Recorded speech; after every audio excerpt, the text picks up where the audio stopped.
The live TV, सच सबसे आगे। नमस्कार, मैं हूं Iqbal Parvez. The live TV में आपका स्वागत है। सऊदी अरब ने कोविड-19 से लड़ाई के लिए बहुत ही सख्त कदम उठाए हैं। भारत सहित कई देशों के नाम को रेड लिस्ट में डाल दिया, यानी वहां पर आने जाने पर प्रतिबंध लगाया है, वो भी 3 साल के लिए। साथियों, इस खबर को हम आगे और विस्तार से आपको बताएंगे कि किस तरह से सऊदी अरब इस लड़ाई से लड़ रहा है। लेकिन उससे पहले हम बात कर लेते हैं भारतीय जनता पार्टी की, जिनके नस नस में झूठ बह रहा है। हर मोड़ पर झूठ, हर शब्द पर झूठ, यानी झूठ के अलावा और कुछ नहीं है। अब आप देखिए, जेपी नड्डा जो भारतीय जनता पार्टी के अध्यक्ष हैं, वो ये कहते हैं कि जब कोरोना की दूसरी लहर आई थी, उस समय विपक्ष, सारे विपक्षी दल क्या कर रहे थे? आइसोलेशन में चले गए थे। उन्होंने लोगों की सेवा नहीं की, लोगों की मदद नहीं की, जबकि संघ परिवार के लोग और भारतीय जनता पार्टी के कार्यकर्ता लगातार लोगों की मदद कर रहे थे। क्या आपको ये बात हजम होती है?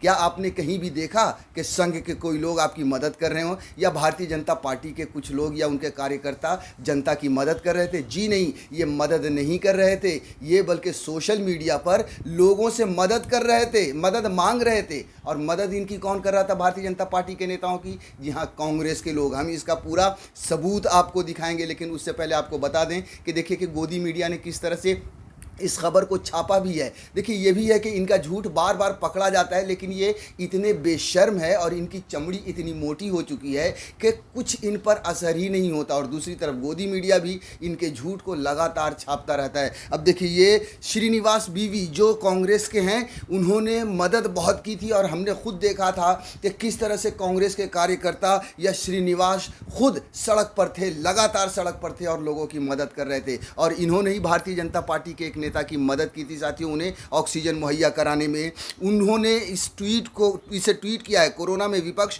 आइसोलेशन में चला गया था नड्डा। और भी जगहों पर यह खबर छपी है। अब आप देखिए कि गोदी मीडिया इस खबर को क्यों छापती है, क्योंकि उनके मुंह में हड्डी डाल दी जाती है साथियों। अगर ये मीडिया ईमानदार होती तो जेपी नड्डा जिस जगह पर ये बात बोल रहे थे कि विपक्ष आइसोलेशन में चला गया था, उसी समय गोदी मीडिया उनसे क्रॉस क्वेश्चन करती, सवाल पूछती कि आप ऐसा कैसे कह रहे हैं। हमने तो देखा है कि विपक्षी दलों के लोग ही सड़क पर थे और लोगों की मदद कर रहे थे। यहाँ तक कि बीजेपी के नेताओं की भी मदद विपक्षी दल और कांग्रेस के नेताओं ने ही की है साथियों। श्रीनिवास बीवी ने जो इस कटिंग को ट्वीट किया, उस पर देखिए बहुत सारे रिएक्शंस भी आए हैं। अनिल कुमार हैं, वो लिखते हैं ये बड़बोले लोग हैं, ये झूठ ही बोलते हैं, सच से दूर दूर का रिश्ता नहीं है। वाकई में साथियों, अगर आप देखें तो सच से इनका कोई दूर दूर का रिश्ता नहीं है। आप देखिए कि जब पहली लहर आई थी, उस समय भी ये लोग नदारत थे। प्रधानमंत्री केयर फंड बनाया गया लोगों की मदद के लिए, लेकिन आज तक उसका कोई हिसाब नहीं दिया गया और नरेंद्र मोदी हिसाब देना भी नहीं चाहते, क्योंकि उन्हें देना भी नहीं है। उन्हें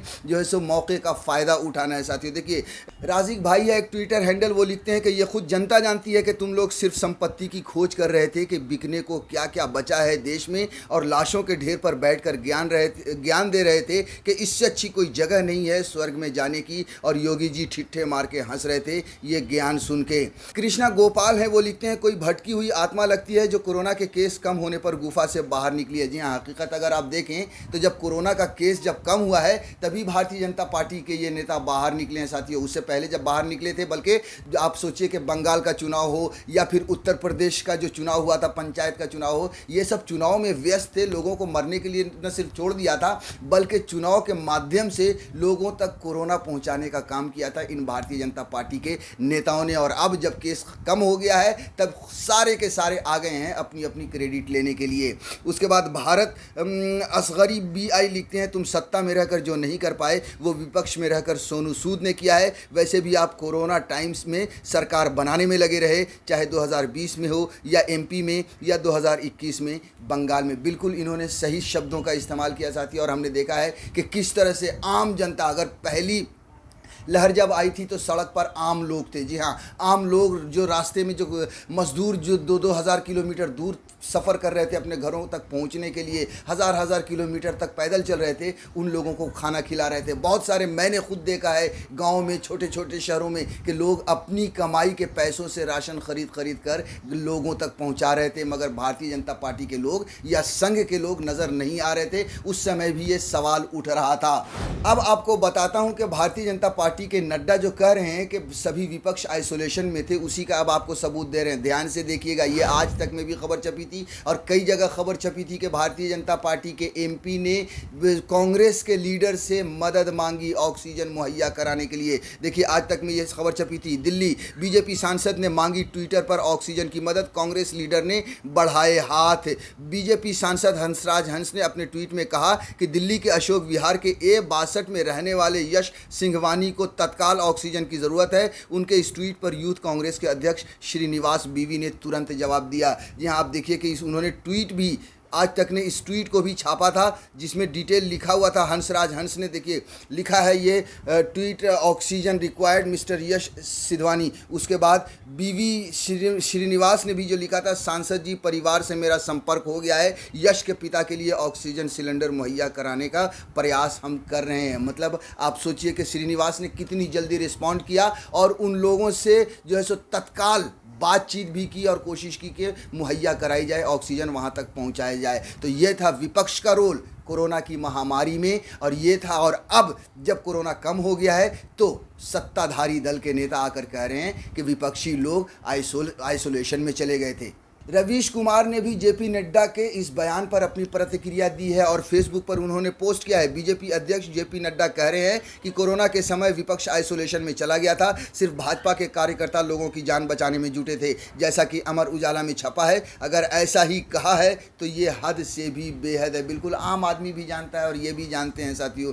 यूथ कांग्रेस के श्रीनिवास से तो बीजेपी के लोग और गोदी मीडिया के एंकर भी ऑक्सीजन सिलेंडर मांग रहे थे।